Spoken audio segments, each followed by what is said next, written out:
Hey everyone, welcome to the first episode of the Dose of Dental podcast.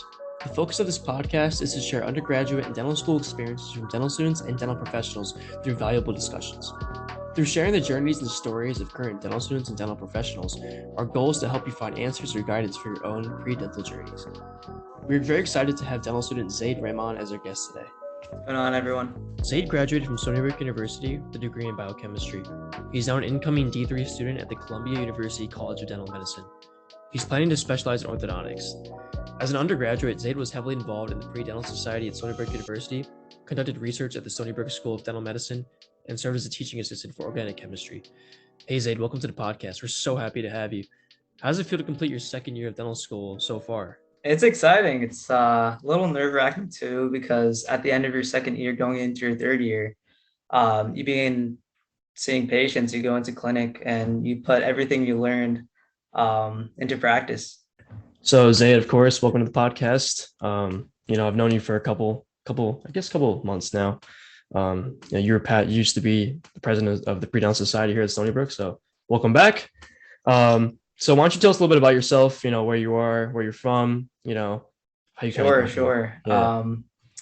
So I've lived on in Long Island, New York my whole life. Like you guys said, I went to Stony Brook University for undergrad, close to home. I commuted there. I was a biochemistry major. I minored in French. And I mean, you guys gave me the whole intro already, but I'm really into basketball. We could talk basketball anytime if you ever meet me. Um, yeah, big into video games. Right now, I live in Washington Heights in New York City, which is where the campus is. Yeah. So Zaid, of course, I have to ask you this. What got you into dentistry? What ignited that spark that, you said that, okay, this is the thing I want to pursue. Yeah, I mean, it's a combination of a lot of different things. I mean, growing up, I was always interested in health, medicine, science, just STEM, like that general field. I guess like middle school is when I started getting into career searching and what I should be doing when I grow up. Um, and I went to the dentist. I had a new dentist when I was in middle school, and I was like, oh, cool, this could be a cool career. They help people out. They're business people. Uh, they have their own hours. It's a cool field, and I thought about it over the years into high school. I started shadowing a dentist. Really enjoyed that experience, and I think what really solidified it um, was one pre-dental society, which we could go into for a while, and two, I went to a dental conference in New York, the Greater New York Dental Meeting, and I saw thousands of dentists super passionate about their field, talking about dental technology, different dental diseases, what they're doing to treat patients. And I was just so inspired by how passionate these people are and how progressive the field is, how it's evolving every day. And that really lured me towards dentistry. So you talked about the Pre-Dental Society and the kind of role that played. Um, what about it really made you, attracted to dentistry? Was it the community that they had there, the things that Yeah. you guys did, like events, stuff like that? If you can go more into that. So when I was an undergrad, the Pre-Dental Society was super involved with the dental school. And from the start, we would visit the dental school and do hands-on activities. And I saw that dental students themselves took time out of the day to show their field to us. And that was really motivating to me, and dental faculty too. They took time out of their busy days to show us different procedures, make us more interested about the field. And having that support system and going to a school, an undergrad that had a dental school, was super helpful and really solidified my positive opinion about dentistry, and made me want to pursue it even more. Yeah, that sounds great. I mean, I think it's really cool. You found a community of people that you really looked up to, and that in the Pre-Dental Society, and even at Stony Brook right now, I'm in the Pre-Dental Society, and it's just a really good, tight knit community of people, and so very fortunate for that. So you mentioned you shadowed a little bit before we got started here. I was wondering, if there was a certain event or sort of experience that really got the ball rolling for you? Um, yeah, I mean, I started shadowing in high school into college. It was at like a family friend's office. The procedures themselves, like shadowing the dentist, was like cool, whatnot. But I really liked how the dental hygienist there really mentored me and showed me how to do different things. And I don't know, I'm just really attracted to people and fields where they're very welcoming.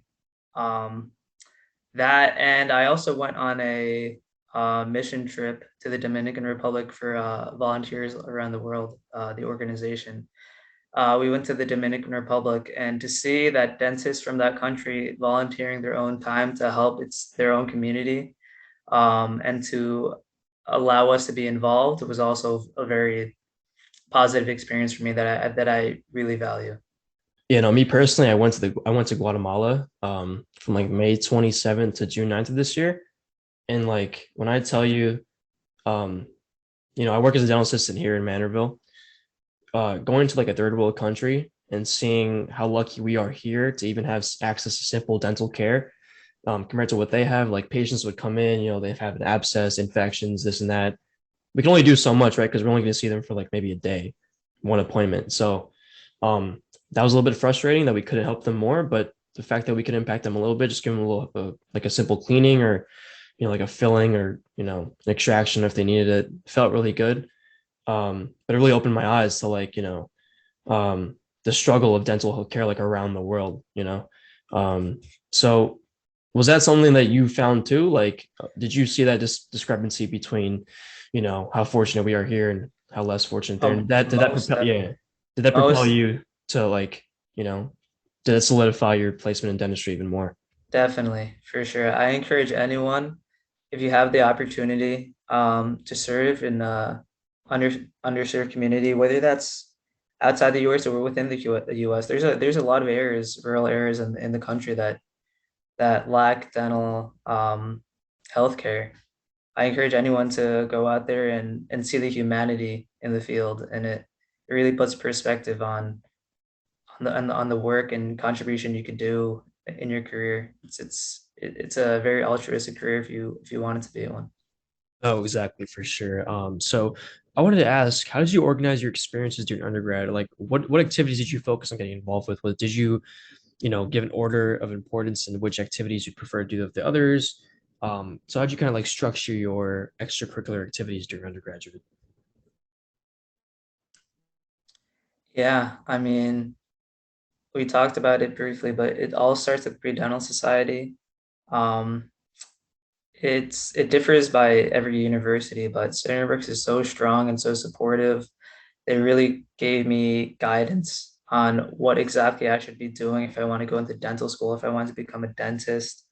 Definitely get involved with your pre-dental society if you have one at your school. If you don't, maybe you could be the one to start your pre-dental society.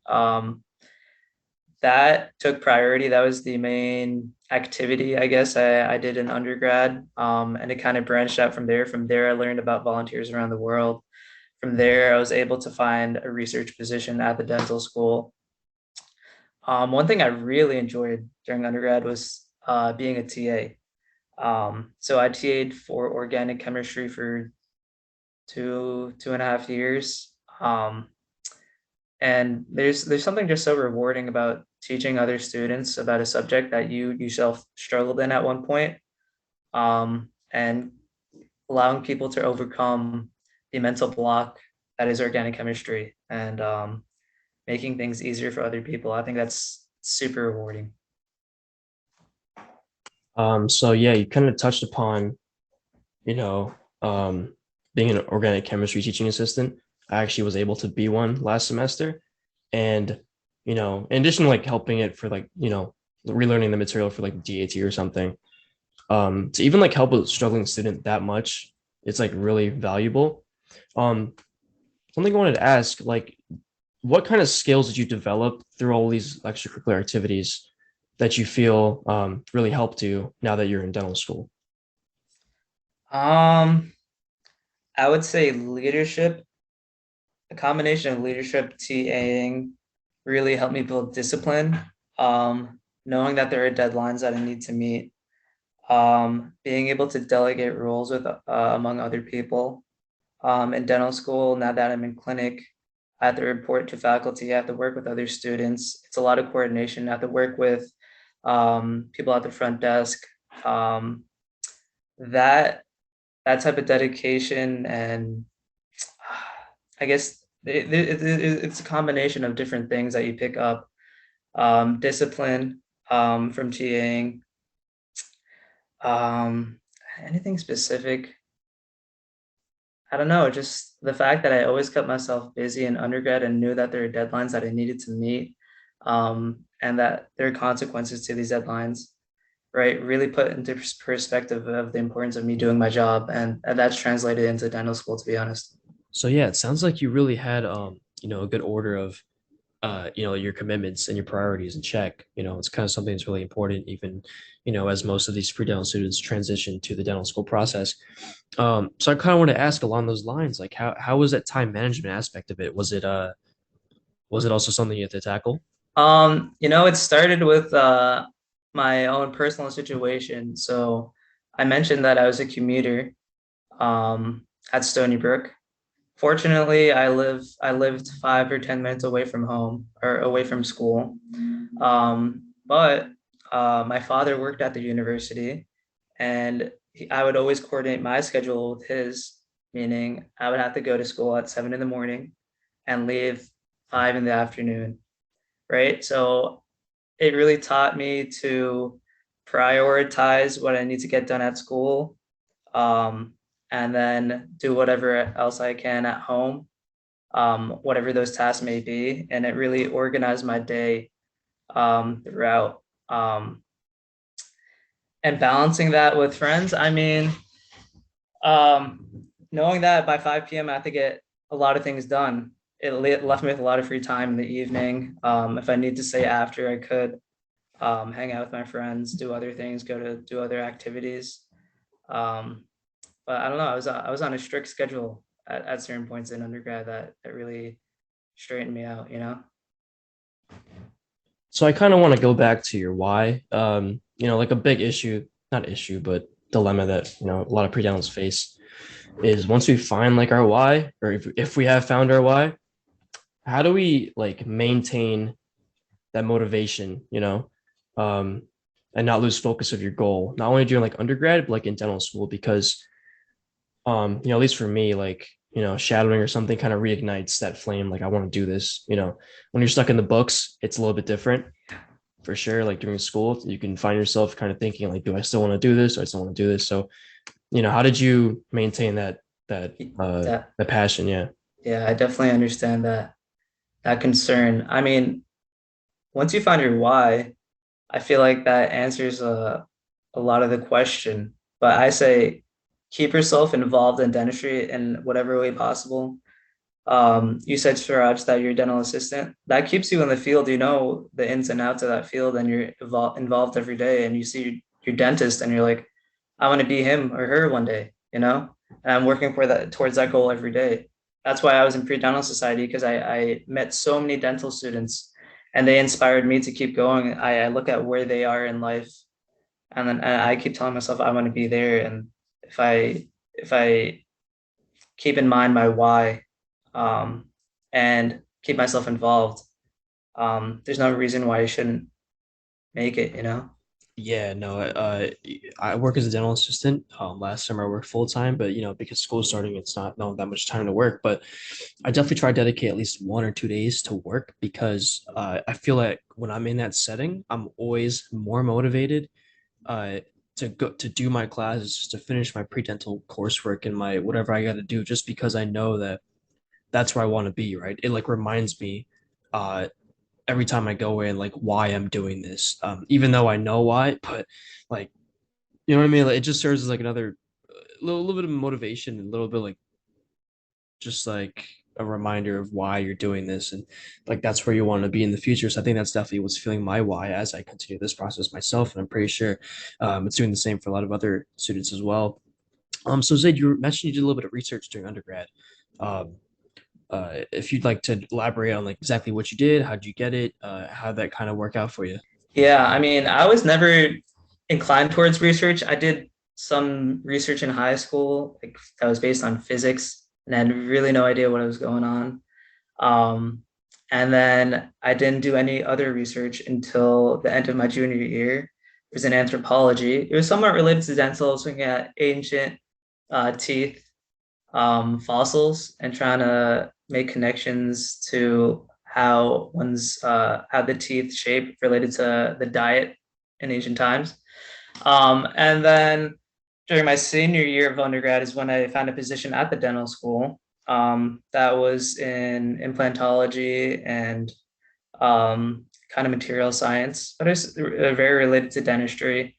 Um, it was super interesting. I mean, I would never tell someone to pursue research in a field that they're not interested in because it's going to be like a living nightmare every day. Like you're going to be there for several hours a day, not enjoying what you're doing, wishing you could be doing other things, and it's not doing justice to the work that you put in and to the mentor that you're working under. You're not doing anyone justice by doing that. I wouldn't say it's necessary to do research at all to get into dental school. Maybe certain schools like Columbia are research focused and they have a big research system at the school, but I know plenty of my classmates who didn't do research and they're with me at Columbia. Um, it's always a plus though. It shows that you're able to commit to a certain field. It doesn't have to be dentistry, but you're able to commit time, produce tangible work, and contribute to like the field of science or the world of science, which is always a good thing. So just bouncing off that, how can like pre-dentals, kind of choose a topic for research, and how can they find it? Because I know, like everyone's like just email a bunch of people, just throw like a dart at the board, see what happens. Yeah, I Is, mean, is there like a secret formula, like I, a I squared plus b squared equals c squared? Is it something like that, or is it just I mean, at the most basic level, it's always email a professor. Uh, First, look at their research papers, see if it's an interesting topic, and then shoot your shot and see if they'll respond. I feel like that's I don't know. You really don't know what you're getting into if you do that, right? You not actually like it. I think the best thing to do is um, find some undergraduate student or some dental student who's working under some research mentor. Ask them like about with their research, and then try to sneak your way into joining that lab, or wait till like that whatever student like graduates or something and try to pick it up from there. But I think the best thing to do is talk to students who are actively involved in research, be intimate with them, ask them everything about it, ask them, is it something you're really interested in or is it just something you're doing for your resume? And the students more often than not will give you an honest answer.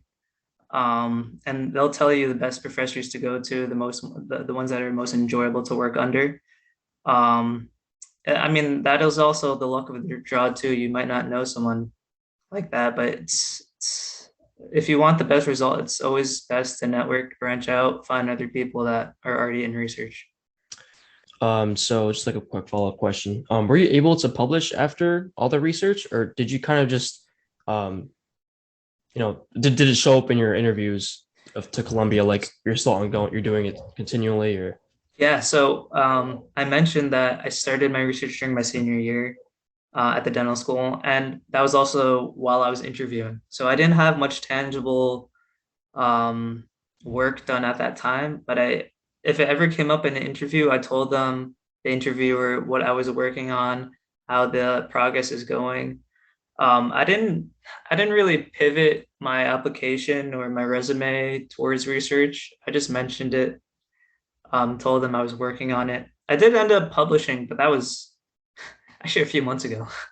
It was like years after I graduated, partially because of the pandemic, but partially because I was just getting into the research field at the time while I was interviewing. So it wasn't a really big part of my application.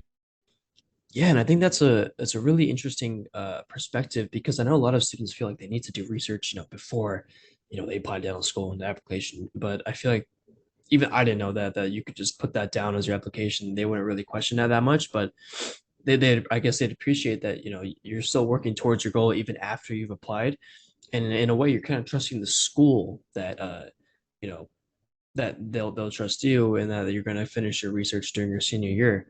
Uh, so that's just something really interesting. I didn't really think about it that way, but yeah. So how has Columbia been? How's I know you're gonna an incoming D3, so how's the clinic's been? How the class has been? How has just the entire vibe of Columbia Dental been? Yeah, I could give you like a quick rundown of the first 2 years, just so you students or undergrads have an expectation of what goes on. It's different at every school, but Columbia is one of the few schools where your curriculum is integrated with the medical school. So the first year and a half, you're taking mostly medical school courses, like biochemistry, anatomy, stuff like that, alongside the medical students, which is super cool. You get to know everything about the human body, which I think is super important for the next generation of dentists. And then they sprinkle in dental courses throughout the first year. And you start your hand skills the second semester. You go into a sim lab, work on procedures on mannequins and typodonts. Um, and then into the fourth semester, so after a year and a half of mostly medical school classes, as when you're fully quote unquote a dental student, you're taking all these different types of dental courses. You're taking each specialty one at a time. We started with orthodontics, then we went into pediatrics, oral surgery, and then towards the end of the second year is when you start ramping up for clinic. You're performing you're doing hand skills like all the time. And you get you're bombarded with information on how to work with patients, how to manage the electronic health record, what to do when you're inside the actual clinic, what to expect, how to set up a chair. And it comes at you fast, kind of in the last month or two. That's what I've been doing. One thing I will say about dental school that some people may not know is that courses can start and end at any point in time. It's not like a semester-based schedule where you're taking one class at a certain time, certain days a week throughout the whole semester. Classes can span like, for example, like 3 weeks long, and it's like 4 hours a day, every day of the week. And then you have a final like in the middle of the semester, like in April or March or something. Just heads up on that one because it could be kind of fast paced. Yeah, I think that change of pace, like from undergrad to like, I actually just learned that myself. Like dental school, that's kind of crazy because, as undergrad, your whole schedule is predicated on when your classes start and stuff like that. But dental school, I guess you got to be prepared for everything. Yeah. So like, I just wanted to ask you, like, how did you choose Columbia? Did you apply to any other schools? Like, was there something about Columbia that really stood out to you? Yeah. Yeah. So I applied to, I think, 6 schools, all in the Northeast. I wanted to say somewhat close to home. My priority in choosing a dental school was going somewhere where I would be the most happy and the least stressed. So Stony Brook was a fantastic school. It was one of my uh, final choices. It was between Stony Brook and Columbia. What I really loved about Columbia, I'm sure a lot of people already know, is that the curriculum is pass fail. And not only that, it's a very supportive system. Failure doesn't mean you're getting kicked out of dental school. Failure is an opportunity to learn and refocus your skills, and understand where you need more guidance, right? That's what they really emphasize at our school. And I feel like that produces a really low stress environment. You're able to learn to become a dentist at your own pace. And the vibe at the school when I interviewed was amazing. It was the most of the interview process was led by students themselves. Everyone was super upbeat, super happy to be there, always complimentary of the school. And I wanted to go somewhere where like everyone is just and everyone enjoys doing what they do, being there every day. And I thought Columbia stood out more than any other school. And I know it's a very expensive school to go to, but my philosophy is I'm in my 20s. I'm at the peak of my life. I want to be as happy and least stressed as possible, no matter the cost. I'll pay out the loans when I'm older, but I need to be as the least stressed as possible, and Columbia offered that. Yeah, I think that's another very important factor to consider that you have this pass fail curriculum at some of these schools. I know, so you mentioned Columbia has it. That definitely probably reduces a lot of stress, as you said, from this rigorous dental school process that everyone has to go through. And it's definitely something to consider for those applying this cycle or and obviously in future cycles. So on that note, like the low stress life, how has the social life been at Columbia? How have you felt it? How have you felt fitting in so far? How do you feel like about your classmates and what kind of events are you involved in there? Yeah, I mean, involvement for me, I'm not really involved in too many things right now. The first couple of years I was involved in as the District 2, um, uh, only mainly to give back because as has done so much during my undergrad years to support pre-dental students, and I wanted to carry that on. I'm part of the Orthodontic Society, which is super cool because we get speakers, previous alum, orthodontists to come give us advice on what the field is like. Super cool. I'm sure every school has that.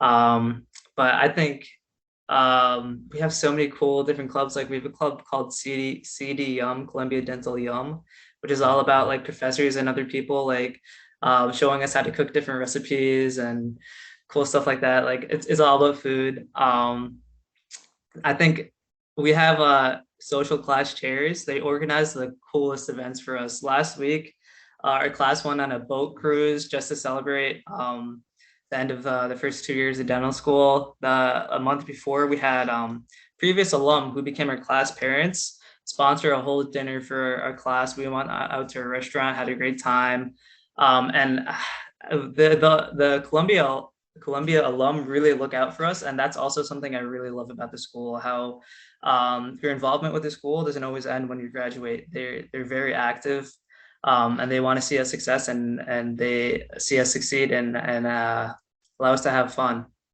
That's actually kind of nice to hear. That means like Columbia is a really good it does good things for people there. Yeah. Sounds like a really good experience. I know I saw on your social media page that you were certified to do cleanings now. Is that what that was? Oh no, no. It was so for those who don't know, at the end of your first 2 years of dental school, or at least at Columbia, there's a ceremony called the clinician ceremony that commemorates the introduction of dental students into the clinic. So it's just a ceremony before we start seeing patients for the first time. Kind of going back to the pre-dental experience. What are some things that pre-dental students should really focus on to look attractive to different schools like in a unique way? I know definitely grades are like 50% of it, definitely. Like what are the things, Yeah, maybe even about grades, like how do you maintain all these things? yeah. I mean, the first thing is having a good GPA and good DAT score. That's like getting one step into the door, right on your application. Um, Unique dental experiences would be great if you're involved in a summer dental program. I know Stony Brook has one. There's something called SHPEP, I think. Um, Summer Health Scholars, something along those lines. I think any experience that shows your involvement in dentistry specifically is super helpful. Example, outreach in the dental field. If you have significant hours, if you've committed months or years into that, I think whatever you do, if it's dental related, uh, if it's a long-term commitment, that's like a really positive, like that's a real big plus on your application because it shows that okay, this kid is hey, he's smart, cool, but he's also really committed to the field already. He's not even in dental school yet, you know? Those are the biggest things to me. And I think a lot of pre-dental students think they have to major in some science like biology or biochemistry. I've come to realize that's not at all. You don't have to major in a hard science. There's one of my classmates was in finance for like years before he switched over to dentistry. Another one was in a whole different field. I don't want to say specifically. I don't want to talk about people's personal lives, but you can major in anything that interests you. That's why I minored in French because there's a personal interest of mine. Even though I majored in biochemistry, I spent the time doing things I was super interested in. So if you're committed to dentistry and you know you want to be a dentist, it doesn't matter what major you're in. Have fun with it while you're in undergrad. Yeah, and I think another really important point right there is you don't have to major in like a biology or biochemistry or some of these more STEM related course majors. You can definitely just do whatever you like business, law, things like that. Uh, so so yeah, I want to let's talk about the DAT, right? And the dental school application as a whole now. Something that every pre-dental student is it's just something they have to face. You got to face it that way. So can you run us through your application? Like how'd that go? How'd you feel about it? How'd you kind of overcame this gigantic monster of an application? Yeah. So I took my DAT the winter of my junior year. My initial plan was to take it between sophomore and junior year. So I started studying that summer between sophomore and junior. And I wasn't really taking the studying very seriously. I studied general chemistry and organic chemistry during that summer, and that consumed all of my time. Um, I think the best thing to do before you start studying for the DAT itself, when you're taking these prerequisite classes that are correlated to the DAT, have that perspective that not only do I need to do well in this class to get a good grade, but I also have to really understand the material in the future so that when I study for the DAT, it'll come easy to me. Um, Keep that perspective while you're taking those classes and really understand the material. I think TAing really helped me with the chemistry section because also I think the best way to learn something is to learn something to the point where you could teach it back to someone else. Because then at that point you really understand the material and it makes logical sense in your head, right? You're not just memorizing bullet points or facts. To be able to explain it back to someone means you really know your stuff in that field. I mean, you can't do that for every single subject, but as much as you can for whatever, for bio, for Gen Chem, one of those, it'll go a long way. So during my winters, when I really started cramming the books, I think it was 5 or 6 weeks, I used DAT Bootcamp. I heard DAT Booster is also very, very good. Like maybe even better than boot camp nowadays. But I took my DAT like 3 years ago. DAT boot camp was more than enough to help me do well on the exam. Um, and another thing is for the PAT, the perceptual abilities test. That's the most intimidating to me because it's the one subject where you don't have previous experience or exposure to until you start studying for the perceptual ability part of the exam. So I recommend months before you start really studying for the DAT, treat do some practice problems every single day, 15 minutes, and treat it like a puzzle. Treat it like the daily Wordle or something, you know? Just make it a habit. Keep doing it little by little, and by the time you start really studying for the DAT, it's like a fun little like game to you at that point. Sounds great. Yeah, I know. I wanted to take it, like do it this summer, but decided to do some research instead. So I'm kind of focusing on that and Yeah, um, planning on doing it, I guess, study, during the fall semester and take it next year early. And of yeah. course, we both, I think we're both going to apply, the June cycle. So next summer. Oh, so Um, right. So direct, so no gap year, you're saying. I don't think, yeah. I Yeah. mean, not That everyone's sounds like, like a plan. yeah. Um, So you mentioned that you want to specialize in orthodontics, right? Yeah. So did this come from when you were shadowing, or was it kind of like did it grow on you as you started dental school? So it was always in the back of my mind. I had braces when I was a kid in middle school. I thought it was really cool. The orthodontists like their job. I don't know. I was like, oh, it seems like a relaxing career, like laid back, but you're also helping people at the same time. So that was in the back of my head. And then during dental school, we had like a 2 or 3 week block of orthodontics. And I find that super fascinating when um, that orthodontics is more than just putting on braces and calling it a day. It's about treatment planning your patient years in advance, understanding jaw relationships in patients and how that might affect how the teeth are set and how they are positioned. And I don't know, I'm someone who likes to plan ahead um, and really like work with someone over a long period of time to see themselves at their treatment at completion. Work alongside a patient is super cool over time, and I just love that age group, like that young teen, young adult group. They're just so fun to be around. You get, I mean, me right now, I can really relate to them because I'm still kind of young, right? But I mean, those people are always like, I don't know, they're so they have a lot of light in them, you know? And that kind of gives you more light when you work with them, kind of like rejuvenate the Exactly. battery. Yeah, Things aren't going well, they exactly. make a joke or something, light you up. Yeah. So from here, where do you see yourself in the next 2 years, 3 years, 4 years? Like, what are your future goals? Maybe not only for the next step of your life, but for dental school.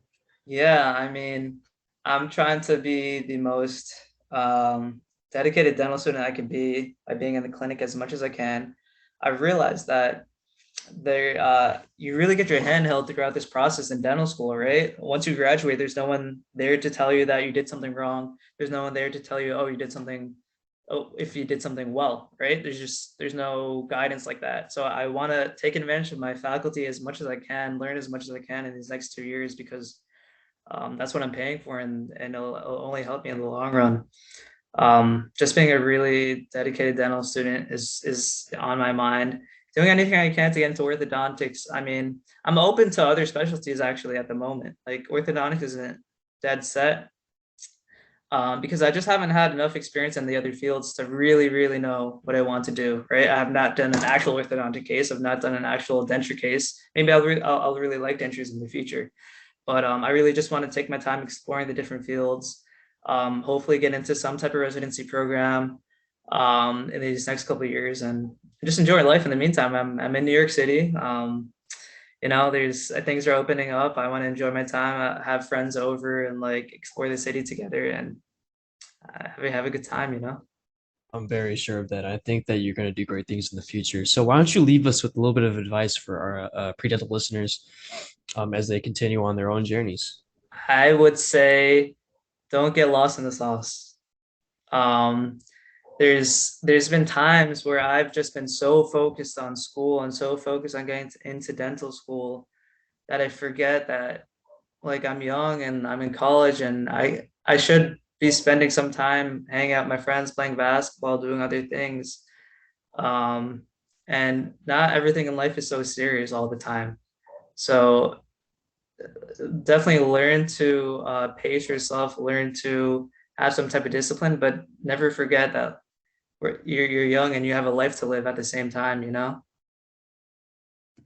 That's something my mom always tells me, like, shoot, why are you working so much? Like, just relax, enjoy life, stuff like that. But yeah, definitely next time you come back to Stony Brook, I would need that 1v1. Most definitely. They just redid the recreation center, so we got it. Really? Yeah, Oh, okay. I'm down to play anytime. and I'll definitely be praying for the New York Knicks. I don't know what they're doing, but praying for them always. Please. All right, We'll make yeah. the playoffs this year, I promise. Hopefully, yeah. I mean, I'm not gonna say anything. All right, so that concludes this episode of the Dose of Dental podcast. Thank you, Zaid, for joining me and sharing your experiences and advice. Your insight was definitely valuable, and I hope that it will be the same for pre-dental listeners. Everyone, please feel free to reach out to Zaid at his socials if you have any further questions. Lastly, I thank everyone for listening, and if you enjoyed today's episode, please be sure to follow us on Instagram and Spotify, and we will see you next time for another Dose of Dental.